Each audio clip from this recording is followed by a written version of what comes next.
Al-man'u minallahi ihsan. Boleh jadi kita menginginkan sesuatu ditahan Allah, tapi sebetulnya itu baik untuk kita. Kalau nggak dikasih contoh susah. Contoh begini, ibu minta suami yang mancung, yang putih, yang ganteng, yang six pack, yang tinggi, yang rambutnya pirang. Lalu Allah nggak ngasih seperti itu. Lalu ibu menuduh Allah, kenapa nggak ngasih nggak Allah? Al-man'u minallahi ihsan. Justru dengan nggak dikasih Allah itulah ihsan. Karena kalau dikasih Allah seperti itu, ibu stres. Sebentar-bentar ibu tanya, di mana? Pulang jam berapa? Jalan sama siapa? Tapi dengan nggak dikasih Allah, ibu tenang. Betul Pak Ustaz. Justru dengan suami saya yang hitam manis nih, saya nggak terlalu peduli. Mau diambil orang, ambillah. Mau pulang ya nggak apa-apa. Apa pandangan Ustadz tentang aliran Syiah? Syiah terbagi dua. Yang satu Syiah ekstrim, bukan es krim, ekstrim. Yang satu lagi Syiah yang moderat. Syiah yang moderat berbeda dengan kita dalam masalah fikih. Fikihnya fikih Imam Ja'far Shadiq. Di Al-Azhar diajarkan. Di dalam Fiqhul Islami wa Adillatu Syekh Wahbah Zuhaili ada namanya fikih Ja'far Shadiq. Yang Syiah ekstrim ini mengkafirkan sahabat Nabi. Ini yang kafir.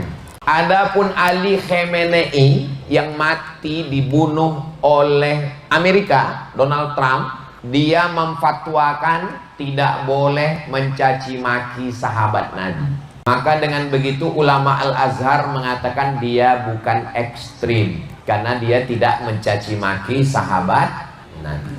Jadi terbagi dua, ada yang moderat, ada yang ekstrim. Bagaimana cara kita membedakan dia moderat atau ekstrim? Lihat dia. Adapun yang tinggal di Inggris, orang Kuwait, namanya Yasir Al-Habib, Syiah juga ekstrim. Dia mencaci maki Aisyah. Dia katakan Aisyah di neraka. Ada videonya. Ini kafir karena dia ekstrim. Sedangkan yang moderat, dia tetap menghormati sesama kita, bahkan mengeluarkan fatwa tidak boleh mencaci maki sahabat Nabi.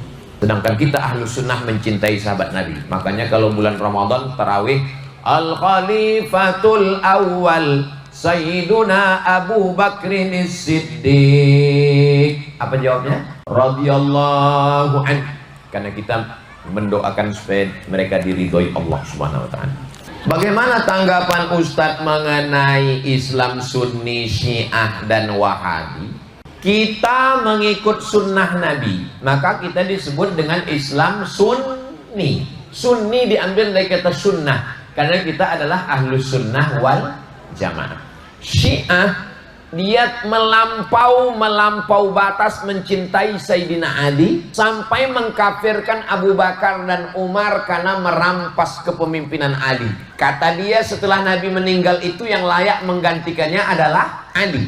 Abu Bakar dan Umar ini merampas Ali, maka Abu Bakar dan Umar, Utsman, sahabat Nabi semuanya kafir. Kalau dia mengkafirkan sahabat Nabi, maka dia Syiah yang tertolak. Tapi kalau dia tidak mengkafirkan sahabat Nabi, dia Syiah yang moderat. Kita berbeda fikih saja dengan dia. Adapun persimpangan perbedaan kita dengan Wahabi ada 3. Ingat baik-baik. Yang pertama, Wahabi membid'ahkan suatu perbuatan yang kita masih ikhtilaf, tentang tahlilan, tentang maulid Nabi, tentang Isra Mi'raj, tentang baca Yasin bersama, tentang berdoa bersama, tentang zikir bersama. Bagi mereka itu bid'ah. Kalau bid'ah berarti sesat, kalau sesat masuk neraka. Maka menurut mereka Abdul Somad ini pelaku bid'ah, sesat masuk neraka. Karena Abdul Somad baca Yasin bersama, karena Abdul Somad maulid Nabi, karena Abdul Somad berzikir bersama, karena Abdul Somad berdoa bersama. Padahal ini masih masalah khilafi.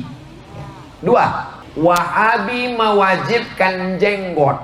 Kalau berjenggot wajib, berarti mencukur jenggot haram. Maka siapapun yang mencukur jenggot haram, haram, haram. Orang yang melakukan haram setiap hari berarti dia fasik. Orang yang mencukur jenggot nggak boleh jadi imam karena dia fasik. Orang yang mencukur jenggot nggak boleh jadi saksi nikah karena dia fasik. Orang yang mencukur jenggot nggak boleh jadi saksi pengadilan karena dia fasik. Menurut Wahabi. Padahal hukum mencukur jenggot masih khilafiyah.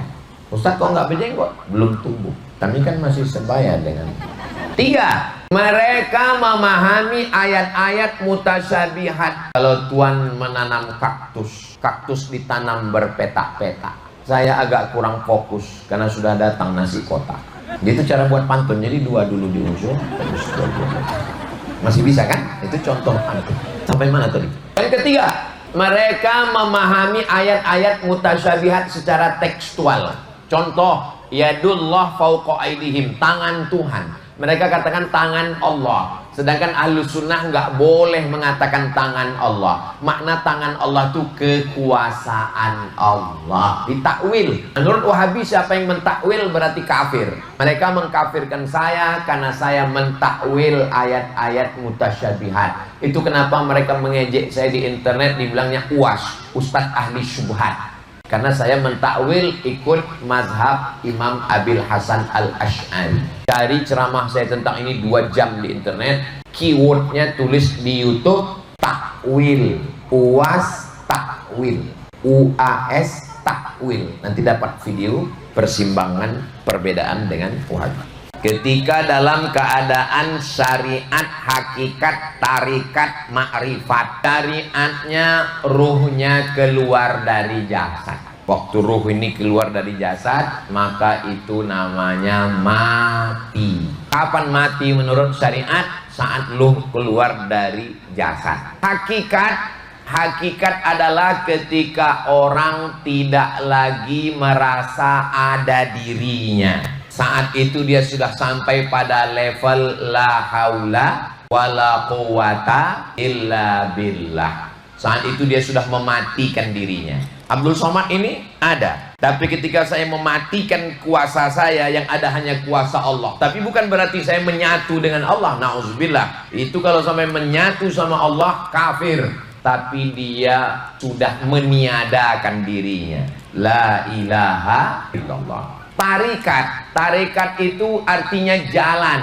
Ketika guru membaiatkan talqin ke dia, dipakaikan pakaian kain kafan, dibisikkan ke telinganya oleh guru, la ilaha illallah, kata gurunya. Pada saat itu dia namanya Rabitatul Qabri. Rabitoh artinya mengikatkan hatinya dengan gurunya, mengikatkan hatinya dengan alam kubur. Dia membayangkan dirinya sedang dikafani, sedang dimandikan, sedang di alam kubur supaya dia lebih dekat kepada Allah Ta'ala.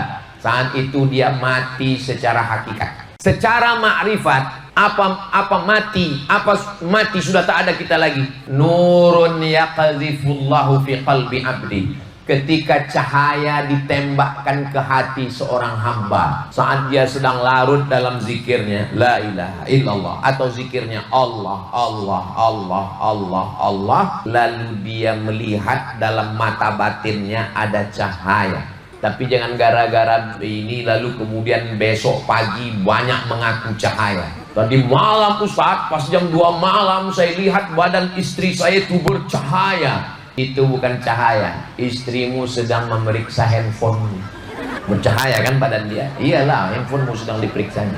Kalau mengalami seperti itu dalam zikir, jangan diceritakan ke orang banyak. Itu bukan menjadi konsumsi publik. Ceritakan kepada syekh mursyid pembimbing. Malla syaikhalahu fasyaitanu syaikhuhu.